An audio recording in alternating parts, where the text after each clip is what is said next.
Hey my friends, what's up? Derek here from Bomb Socks with more Bomb Bites, where we feast upon the words of Christ one bite at a time. So where we last left off yesterday, we were in Daniel chapter 1, and I purposely stopped in the middle of a verse. We were talking about how Daniel and his three buddies, Shadrach, Meshach, and Abednego, or Hananiah, Mishael, and Azariah, depending upon where you're looking at. But anyway, they're in the king's palace in Babylon, and they said no to the king's meat, stayed true to their covenants that they wanted to stay true to in the midst of Babylon. And what happens is verse 17, it talked about how the Lord gave these young men knowledge and in skill in all learning and in wisdom. And Daniel had understanding in all visions and in dreams.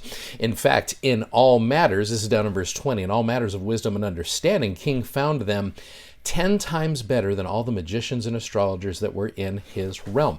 So Daniel happens to be really good at interpreting dreams. Now this is incredibly reminiscent of Joseph earlier on. There's so many different parallels here to where you've got a guy who is not in the place that he is comfortable with, and he's found himself in the midst of the world. And what does he do? He stays true to his covenants, and he's able to help out a leader when that leader is troubled. In fact, let's talk about him for a second. His name is King Nebuchadnezzar.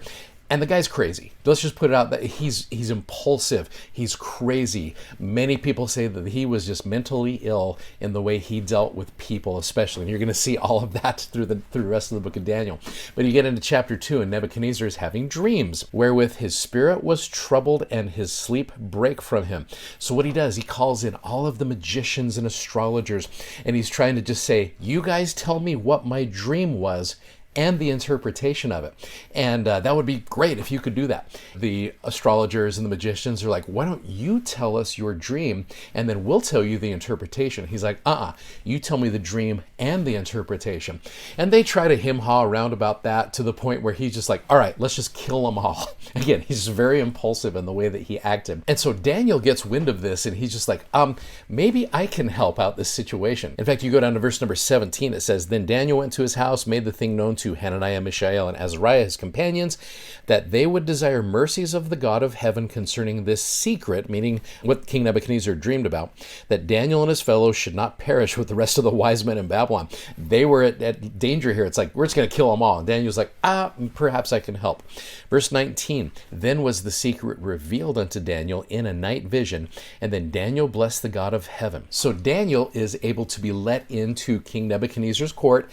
And Nebuchadnezzar's like, oh, great Belteshazzar, you wisest of you young men, I want you to help me out here. Tell me what my dream was. And I love verse 28. There's a great statement here. There is a God in heaven that revealeth secrets. That's such a cool statement. And maketh known to the king Nebuchadnezzar what shall be in the latter days. Thy dream and the visions of thy head and upon thy bed are these. And then Daniel proceeds to give the vision, which he sees this big, huge statue, which represents all of the different kingdoms. And again, like I said, there's this stone that comes in that is cut out of the mountain without hands. And what it does, it comes in and destroys all of these kingdoms. In fact, he goes into verses 44 and 45, which were very well known. In the days of these kings shall the God of heaven set up a kingdom which shall never be destroyed, and the kingdom shall not be left to other people, but it shall break in pieces and consume all these kingdoms, and it shall stand forever. For as much, king, as thou sawest that the stone was cut out of the mountain without hands, and that it brake in pieces, the iron, the brass, the clay, the silver, and the gold, all of these worldly kingdoms, the great God hath made known to the king what shall come to pass hereafter, and the dream is certain, and the interpretation thereof sure. And Nebuchadnezzar sees Daniel, and he's just like, thank you so much for what you're able to give to me for this. Now, let's get some application to this here. I'm actually going to show you an older Bomb Bites episode. We're going back to section 65. A little couple minute clip I want to show you that I think plays very much into this and why this dream of Nebuchadnezzar should mean something to us. So watch this. So I want to show you a guy from church history, one of my heroes. Love this man. Look at a young, dapper Wilford Woodruff. So in 1834, Wilford Woodruff was a brand new member of the church, and he's coming into Kirtland, Ohio, and he has an opportunity to go to a meeting where Joseph is conducting this meeting in Kirtland, Ohio. In fact, let me show you a little clip of what this most likely was like. So here you go. In April of 1834, I arrived, a newly baptized member, in Kirtland, Ohio. That was the first time I had ever seen the prophet Joseph Smith. We met in the street, and he invited me home with him. The next evening, the prophet called on all who held the priesthood to gather into a little log schoolhouse. It was small, perhaps 14 feet square, but it held the whole of the priesthood of the Church of Jesus Christ of Latter-day Saints who were then in Kirtland. That was the first time I ever saw Oliver Cowdery or heard him speak. The first time I ever saw Brigham Young and Heber C. Kimball. The prophet called upon those present to bear testimony of this work. Those I have named spoke, as well as many others. When they got through, the prophet said, "Brethren, I have been very much edified by your testimonies here tonight, but I want to say to you before the Lord that you know no more concerning the destinies of this church and kingdom than a babe upon its mother's lap. You don't comprehend it." Okay, so can you imagine the entire priesthood of the church that were in Kirtland at the time in this small little house? Small, I mean, you can fit everybody. Not much bigger than this place here that we're dealing with. And so what did Joseph understand that the others couldn't yet comprehend? Because he's just like, you don't know any more about the destiny of this church than a babe who's sitting on its mother's lap. You cannot comprehend this.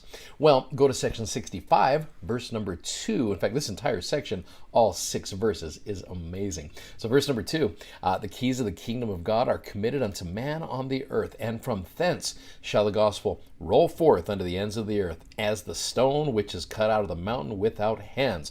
That's a reference to Daniel chapter 2, how it's going to go forth until it has filled the whole earth. So here's actually the whole quote from Joseph. You caught the first part of it at the end of the video, but let's continue it. So he says, "I want to say to you before the Lord that you know no more concerning the destinies of this church and kingdom than a babe upon its mother's lap. You don't comprehend it. It is only a little handful of priesthood you see here tonight, but this church will fill North and South America. It will fill the world."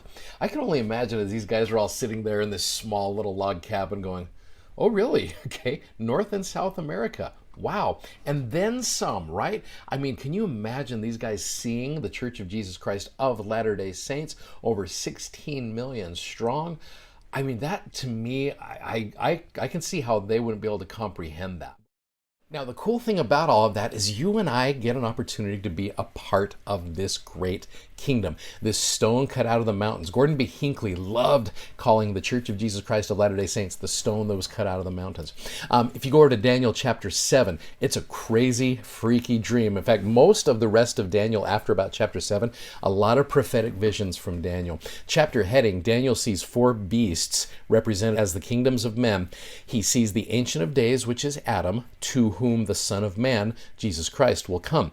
The kingdom will be given to the saints forever. You go down to a couple verses in Daniel 7, verse 18, "But the saints of the Most High shall take the kingdom and possess the kingdom forever, even forever and ever." You go down to 27, "And the kingdom and the dominion and the greatness of the kingdom under the whole heaven shall be given to the people of the saints of the Most High, whose kingdom is an everlasting kingdom, and all the dominion shall serve and obey him." The beautiful thing is you and I get an opportunity to be a part of this kingdom. I am grateful for that, and we get to see, like I said, the unprecedented explosion in the growth of the church, and what a blessing and an honor it is to be a part of that kingdom, and I am grateful for it, and I pray that you will also be grateful for your membership in the church and stay with the kingdom. I know that's true. Thanks for watching, thanks for subscribing, and thanks for sharing these messages. We're grateful that you do that. Check out our amazingly comfortable gospel-themed socks at BOM-BITES.com. Godspeed, and we'll see you tomorrow. Bye-bye.